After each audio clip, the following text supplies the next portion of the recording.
Welcome to the Crypto Ledger. Today, we're digging into two of the biggest names out there, XRP and its close relative, XLM. Is it a rivalry or something else entirely? For years, the story has been pretty simple. They're competitors fighting for the top spot in cross-border payments. But what if that's not the whole picture? A really compelling perspective suggests we might be looking at a collaboration, not a competition. It really comes down to this idea from analyst Versan Aljarrah. He basically said that XRP and XLM solve different problems inside the same system, that they're both necessary. Now that idea, it changes everything. It suggests they're two essential pieces of the same puzzle. And that's what we're going to unpack. All right, let's break this down. First up, XRP. From day one, it was built for a very specific customer, the big, global financial institutions. It's all about the enterprise level. And you can see how it's designed to fix their biggest problems. We're talking about a legacy system that's slow, expensive, and forces banks to tie up huge amounts of capital all over the world.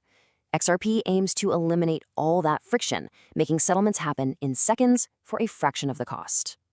So, just to be clear, the focus here is 100% wholesale. This isn't for buying your morning coffee.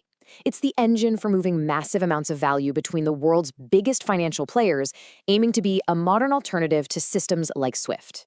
Now, before we move on to its sibling, XLM, I just wanted to share something with you. Did you know that 80% of the people who watch our The Crypto Ledger videos are not subscribed? Please help us with your subscription to continue uploading more valuable information and reach more people. It really helps the channel out.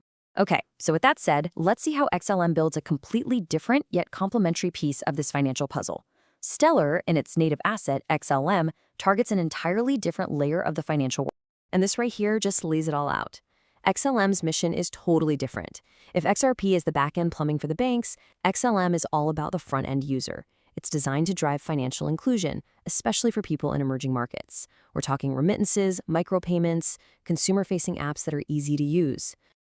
So what you're seeing is this really clear division of labor.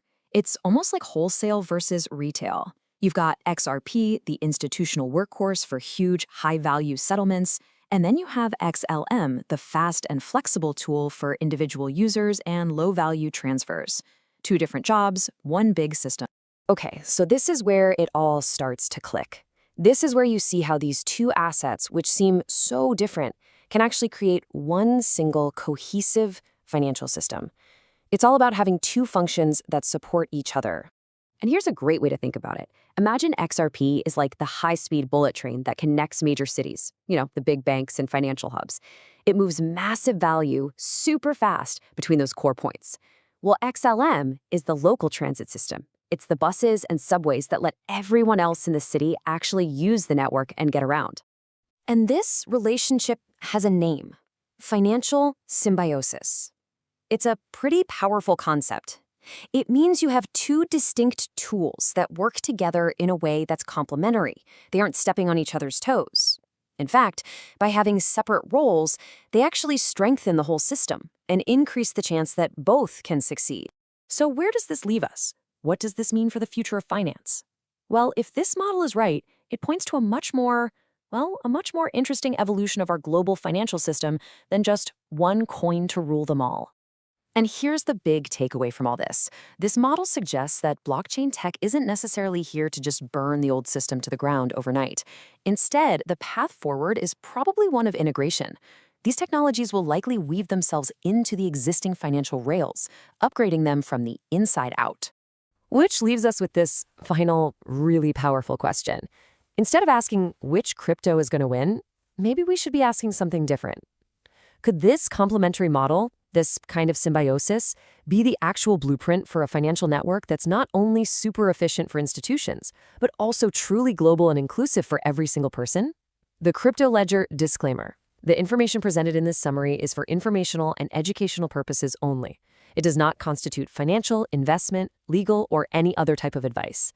The Crypto Ledger is not responsible for the decisions you make based on this content. Always conduct your own research and consult with a qualified professional before making any financial decision. Cryptocurrencies and digital assets are inherently volatile and carry a high level of risk.